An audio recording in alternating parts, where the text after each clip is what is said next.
Never run out of battery again with the INIU portable charger, the slimmest 10,000 milliamp hour power bank that keeps your devices charged on the go. Stay powered up wherever you go. Click the link in the video description to shop now on Amazon. Welcome to ElectroDrive News. I'm your host today. Ford's electric vehicle program has taken a hit, with the automaker incurring $100 million in cancellation costs for 2 canceled SUV projects. That's quite a dent in the company's bottom line. Now, it seems that these SUVs were supposed to be built at Ford's Oakville assembly plant and had originally been pushed back from 2025 to 2027. However, instead of just being delayed, they ended up being scrapped altogether. And with this decision came a significant cost, estimated to be around $1.5 billion.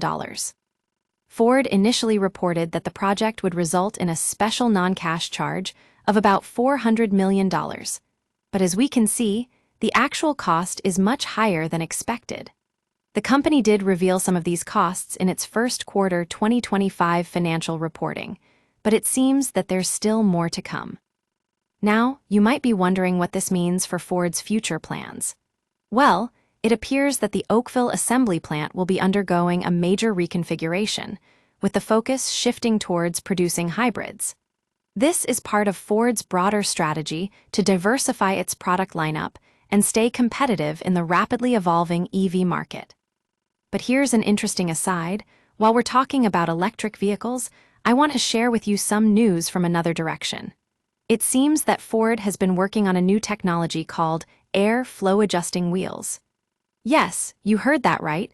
These are special wheels that can adjust airflow around the vehicle.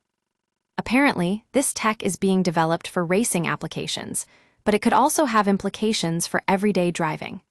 Imagine being able to control airflow around your car's body.